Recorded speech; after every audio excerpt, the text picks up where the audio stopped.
Chosen one, heaven has just sealed your lips with holy authority, and this is not a suggestion, it is a command. While you're listening to these words, something strategic is taking place in the spirit. Access has been revoked. Monitoring has been disrupted.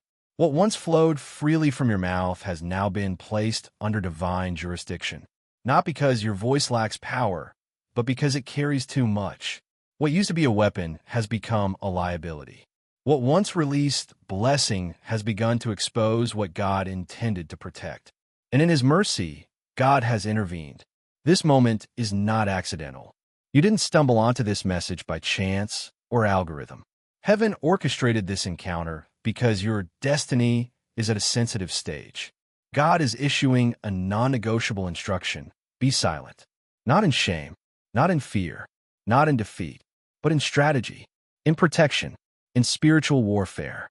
There are things forming around you right now that cannot survive careless speech. There are breakthroughs incubating that will abort if announced too soon. There are doors aligning that will shut the moment the wrong ears hear about them. You have felt this already. You've noticed how certain conversations drain you. How after sharing updates, plans, or struggles, something feels off, heavy, exposed, unsettled. You replay your words the next morning wishing you could pull them back into your chest. That wasn't anxiety. That wasn't overthinking. That was discernment.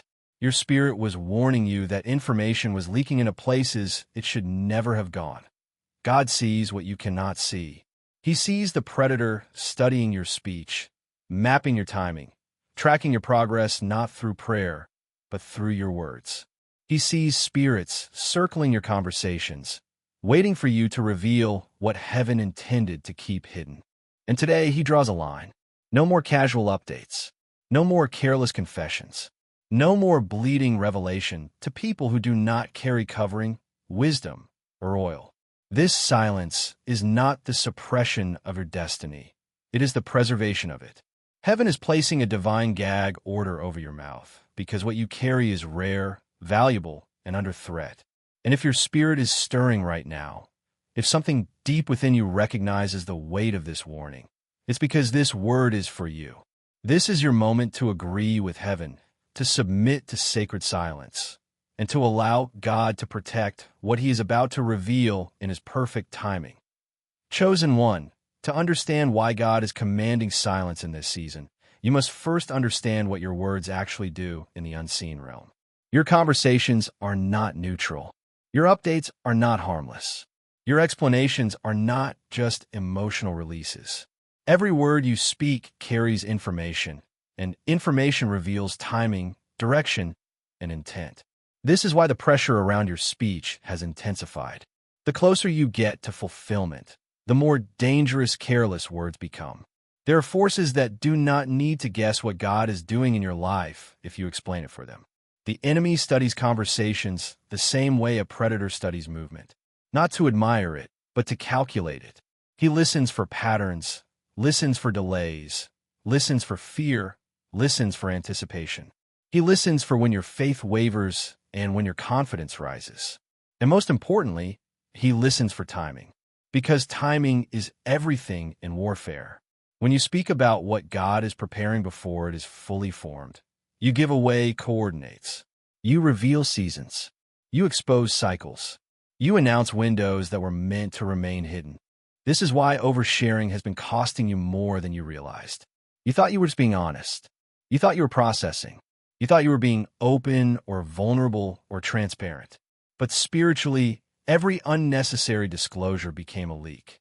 And leaks don't always look dramatic. Sometimes they look like momentum slowing down. Sometimes they look like delays you can't explain. Sometimes they look like sudden resistance where there used to be ease. Sometimes they look like fatigue that shows up right after you talk too much. You didn't lose strength because you're weak. You lost strength because you bled information. Breakthrough drains when it is talked about more than it is prayed over. Destiny weakens when it is explained to people who cannot protect it. This is why you've noticed that certain conversations leave you energized, while others leave you heavy, scattered, or second-guessing yourself. Your spirit already knows what your mind is still learning. Silence isn't about isolation. It's about containment. And hear this clearly, because the enemy loves to twist this truth. This is not paranoia. You are not imagining things. You're not becoming overly cautious. Discernment sharpens as calling increases. Sensitivity deepens as assignment intensifies. The reason you feel that tightening in your chest before certain conversations is because your spirit recognizes danger before your intellect can articulate it. The reason your stomach drops after you say too much is because something inside you knows a boundary was crossed. Discernment doesn't scream. It warns quietly. And if you ignore it long enough, God will enforce it through silence. This is why Scripture places such weight on guarding the mouth.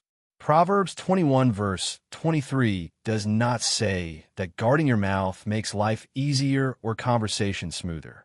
It says, "Whoever guards his mouth and tongue keeps his soul from troubles." Not surface troubles, not minor inconveniences. Soul trouble, destiny-level trouble. The kind of trouble that derails assignments, fractures peace, and opens doors you never meant to open. The soul is the seat of decision-making, emotion, and will. When your mouth is unguarded, your soul becomes exposed. And when the soul is exposed, warfare intensifies. James reinforces this truth with unsettling clarity. He says the tongue is small, but its impact is massive. A tiny spark that can set an entire forest ablaze. Fires don't start loud. They start small, unnoticed, dismissed. One careless sentence, one frustrated confession, one premature announcement, one vent to the wrong person. And suddenly, you're dealing with consequences that feel disproportionate to what you said. That's because words don't operate on a human scale alone. They operate on a spiritual one. James calls the tongue a fire and a world of unrighteousness, not because speech is evil, but because it is powerful. And anything powerful becomes dangerous when unmanaged. You've been setting fires without realizing it. Not because you intended harm, but because no one taught you that words travel. They don't just leave your mouth and disappear. They move. They echo. They are heard by realms you weren't speaking to. This is where Ephesians 6 verse 12 reframes everything. We do not wrestle against flesh and blood. Your problem is not people. Your problem is not personalities. Your problem is not even betrayal. The real war is happening in unseen places where rulers, authorities, and forces of darkness operate strategically, not emotionally. And one of their most effective strategies is this: let the chosen one talk. Because if they can't touch you directly, they will let you expose yourself indirectly. If they can't block you openly, they will sabotage you quietly. If they can't stop the promise, they will delay the manifestation. And they do it by turning your own mouth into an access point. This leads to a truth that will change how you view every word you speak from this moment forward. Words function as blueprints. They give shape to intention. They outline plans. They reveal structure. When you speak about what God is doing before He finishes building it, you provide a schematic for interference. You make it easier for resistance to locate you. You make it simpler for opposition to anticipate you. You give hell something to study. Speaking prematurely doesn't just attract attention. It invites sabotage. Not always obvious sabotage. Sometimes it comes disguised as concern. Sometimes it comes wrapped in advice. Sometimes it arrives as discouragement that feels reasonable. Sometimes it shows up as unexpected obstacles that drain your enthusiasm. But the root is the same. Something heard what wasn't supposed to be announced yet. This is why God often builds in secret. This is why Jesus told people not to announce miracles. This is why Joseph held his peace in prison. This is why David learned silence while hiding in caves. This is why Esther waited before speaking to the king. God does His most important work underground, in darkness, away from applause and commentary. Seeds don't grow faster because they're talked about. They grow because they're covered. Silence is the covering. Silence is the soil. Silence is the protection that allows formation without interference. And when God commands silence, it's because what He is building has reached a vulnerable stage. Exposure now would be dangerous. Explanation now would be premature. Visibility now would invite attack. So God doesn't just ask you to be quiet. He positions you. He pulls you back. He limits your words. He restricts your disclosures, not to withhold good from you, but to ensure it survives. Silence is not absence. Silence is alignment. Silence is not stagnation. Silence is incubation. The core truth you must carry with you into every conversation from now on is this: the enemy doesn't need direct access if your mouth gives him information. He doesn't need to break down the door if you hand him the map. He doesn't need to guess if you announce. He doesn't need to monitor heaven if he can monitor you. And this is why heaven has stepped in. This is why the pressure around your speech has increased. This is why God is teaching you restraint. Because what he is about to release cannot survive careless communication. What is coming requires discipline. What is forming demands protection. And what is being built in secret will soon speak for itself, without you having to say a word. Chosen one, once you understand that your words reveal timing and expose direction, the next layer of this revelation becomes even more sobering. Your words don't merely describe reality. They authorize it. In the spirit realm, speech is not symbolic. It is transactional. Every time you speak, something is either permitted or denied. This is why God is not only calling you to be quiet, but to be conscious. Because words don't just travel outward. They establish agreements inwardly and upwardly, in realms you cannot see but are deeply affected by. Words function as spiritual contracts. They carry legal weight. When you speak, you're not just expressing emotion. You're signing something. Sometimes with heaven, sometimes against yourself. This is not mystical exaggeration. This is biblical reality. Jesus made it unmistakably clear when he said that every careless word would be accounted for. Not only the intentional ones, not only the prayers, not only the declarations made in faith.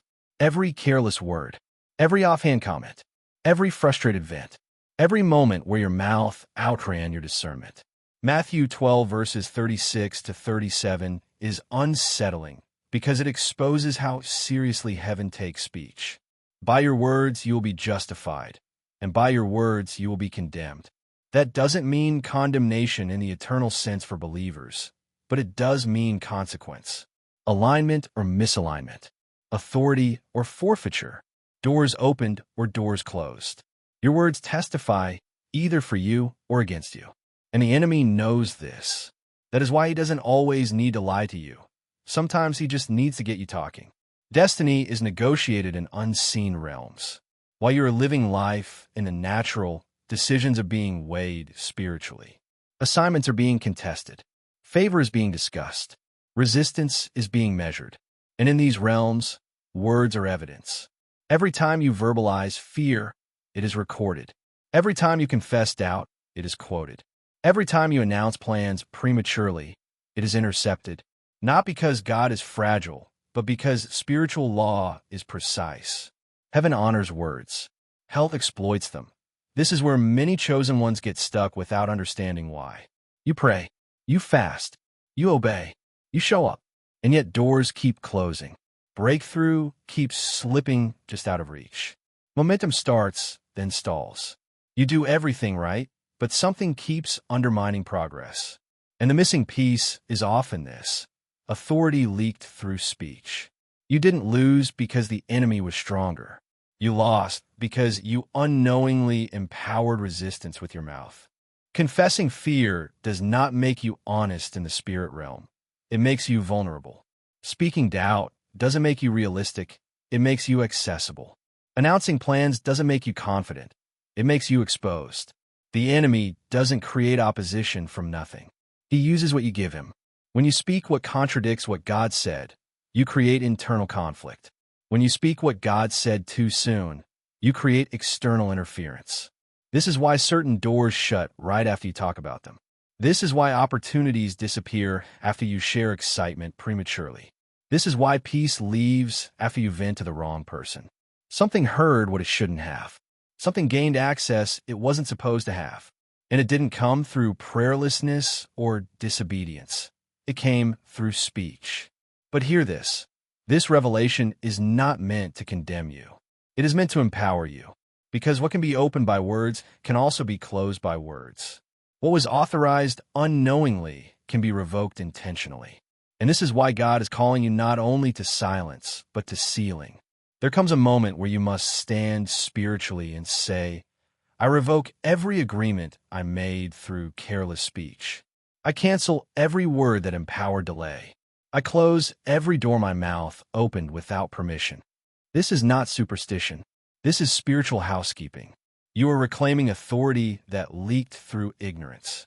You are reestablishing boundaries in the unseen. You are reminding hell that access has expired.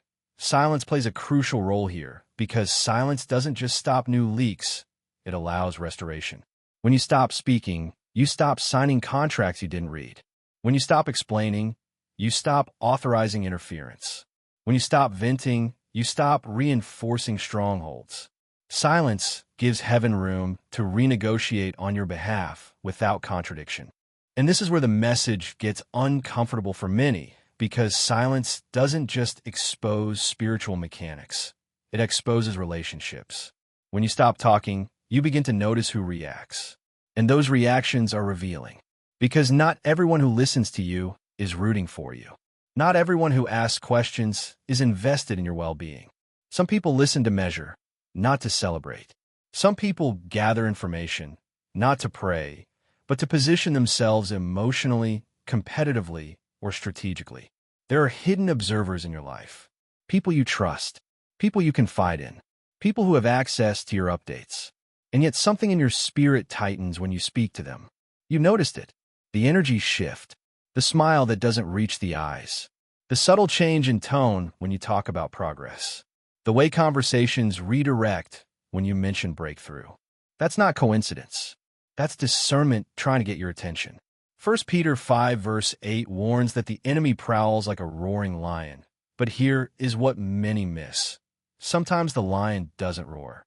Sometimes it observes. Sometimes it waits.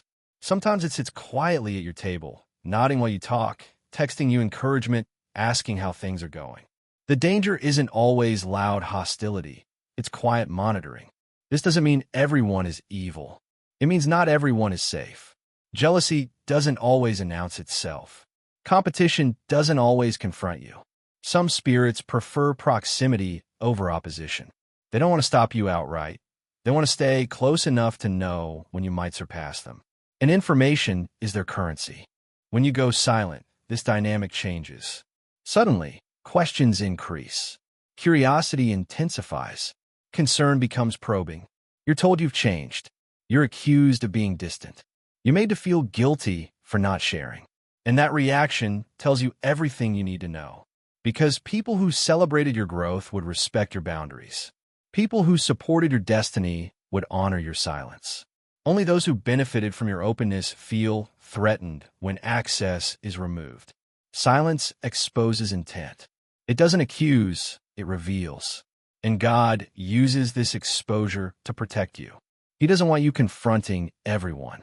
He wants you discerning, creating distance without drama, reducing access without explanation, because explanation itself can become another leak. The core truth of this entire section is this. Silence cuts off legal access. It closes doors that were opened through careless speech. It doesn't just quiet your mouth, it recalibrates the atmosphere around your life. It forces the enemy to operate without information. It forces counterfeit connections to reveal themselves. And it gives heaven uninterrupted authority to finish what it started. God is not silencing you to make you small. He is silencing you because what you carry is too significant to be mishandled. There is a weight on your destiny now that demands maturity in speech. And maturity doesn't always look like saying the right thing. It often looks like saying nothing at all. Because when you are silent, heaven speaks louder on your behalf. When you are quiet, God negotiates without contradiction. When you restrain your mouth, you reclaim authority. And what was once delayed because of exposure will begin to accelerate because it is finally protected. This is sacred silence, strategic silence, warfare silence. And it is closing doors the enemy relied on, while opening doors no one can shut. Chosen one, as silence begins to take its rightful place in your life, the first thing God will do is sharpen your discernment about who has access to your voice. This season is not about distrusting everyone. It is about recognizing that not everyone is qualified to hear what you carry. Your words are seeds, and seeds require the right soil. When spoken into the wrong environment, even truth can become vulnerable. This is why Scripture reminds us that life and death are in the power of the tongue. Proverbs 18 verse 21 is not poetic exaggeration. It is a spiritual law. What you speak determines what lives and what dies, not only within you, but around you. Identifying unsafe listeners does not require confrontation, accusation, or dramatic separation. God is not asking you to expose anyone. He is asking you to reduce access. Silence is the safest boundary because it does not invite debate. You don't have to explain why you're quiet. You don't have to justify why you're reserved. You don't have to announce that you're creating distance. You simply stop feeding information. And in doing so, you allow intentions to surface on their own. Silence has a way of revealing what words often conceal. When you stop oversharing, some people will respect it. Others will resent it. Some will honor your space. Others will pressure you to explain. Pay attention to the difference. Those reactions are indicators. People who value you will not demand access to your inner world.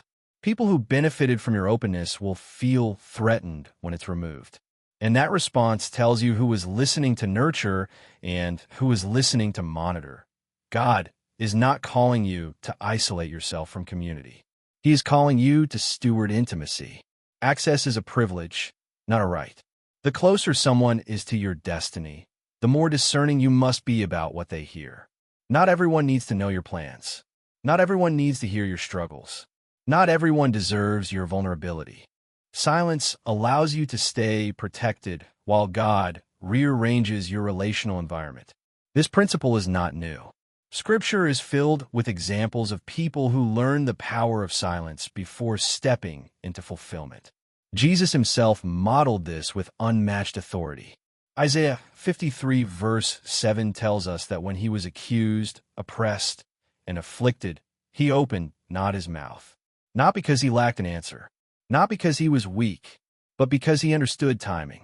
He knew that speaking would satisfy emotion but delay purpose. Silence was his strength. Restraint was his power. Jesus did not defend himself because heaven already had a verdict. He did not explain himself because God had already decided the outcome. And this is a word for you. When God has settled something, your explanation is unnecessary. Silence is often the language of trust. It declares, God, I believe you are handling what I cannot control. And heaven responds to that kind of faith. Joseph understood this too.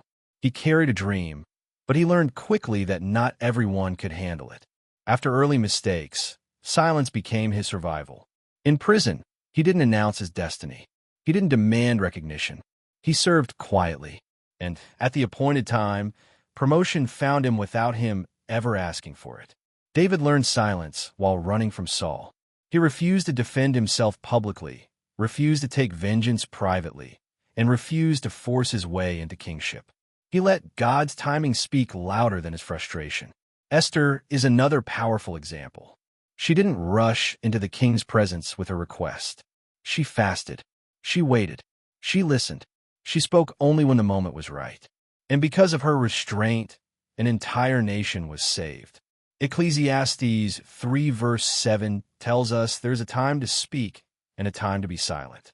Wisdom is not knowing what to say. It is knowing when to say nothing. As you move deeper into this season, silence will no longer feel passive. It will feel intentional, strategic, even confrontational in the spirit. Because silence is not just restraint, it is warfare. When you stop speaking, monitoring spirits lose clarity. They can no longer predict your moves. They can no longer anticipate timing. They can no longer track momentum. Silence removes their map. This is why certain relationships become uncomfortable when you go quiet. The loss of information creates anxiety. People who are used to knowing your every step feel destabilized. They probe. They ask more questions. They express concern that sounds supportive but feels invasive. That reaction is not about care. It is about loss of control. And God allows this discomfort to reveal who had access for the wrong reasons. Silence dismantles sabotage because it forces opposition to operate in the dark. And darkness is not their strength, it is their limitation. 2 Corinthians 10 verse 4 reminds us that the weapons of our warfare are not of the flesh, but have divine power to destroy strongholds. Silence is one of those weapons. It doesn't shout. It doesn't announce. It simply removes fuel. And when you stop feeding the enemy information, strongholds begin to weaken. But silence is only powerful when it is paired with obedience. God is not interested in mute resistance. He is interested in consecrated restraint. This is why obedience always precedes breakthrough. Joshua 3 verse 5 commanded the people to consecrate themselves before God did wonders among them. Consecration is preparation. It is the act of setting something apart. And in this season, your silence is part of your consecration. You are being prepared for something greater than what you've seen so far. And preparation often looks like restriction before release. If God is limiting your speech, it's because He is increasing your capacity. If He is narrowing your circle, it's because He is widening your influence. Chosen one, revelation without activation fades, but revelation applied becomes protection. What you have received is not merely insight, it is instruction. And now God is calling you to anchor this word into your daily life through intentional obedience. Silence becomes powerful when it is practiced, not just admired. Begin each day with a declaration before your voice interacts with the world. Ask the Father to set a guard over your mouth and to authorize every word you speak. Then adopt the discipline of the pause. Before answering questions about your life, your plans, or your struggles, pause for 10 seconds. Let discernment speak before your mouth does. That brief moment of restraint can prevent weeks of delay. As you move through this season, immerse yourself in the scriptures that fortify restraint and sharpen wisdom. Let the word recalibrate your speech. Consecrate your lips, physically and spiritually, as a sign of surrender. Withdraw from unnecessary exposure, especially on social platforms. Not everything God is doing needs an audience. Conduct a quiet relationship audit, not from suspicion, but from stewardship. Identify where oversharing has become habitual and allow God to redefine boundaries. Release anyone who misuse your words through forgiveness, not confrontation. Fast intentionally, serve anonymously, and let obedience deepen where silence increases. Now, chosen one, your mouth must come back under divine jurisdiction. Begin declaring aloud that your words are sealed by heaven. Renounce every careless statement spoken out of fear, frustration, or premature excitement. Bind every monitoring spirit that gained access through ignorance, and declare that your future will manifest before it is ever announced. Speak with authority, not volume. Let heaven hear alignment where hell once heard confusion. As we come before God in prayer, bring your voice with humility. Repent for moments when your mouth ran ahead of obedience. Revoke access granted unintentionally. Ask for discernment to recognize when silence is wisdom and when speech is obedience. Invite protection over what God is building in secret and acceleration over what has been delayed. Declare restoration over lost ground and trust that divine timing is now being enforced on your behalf. And now, seal this moment. Type sealed as a covenant, not to a message, but to obedience. Share this word with another chosen one who may be leaking destiny without realizing it. Join the community walking in prophetic clarity and holy restraint. And as you step forward, walk gently. Speak carefully. Trust deeply. Heaven is protecting what your silence is guarding.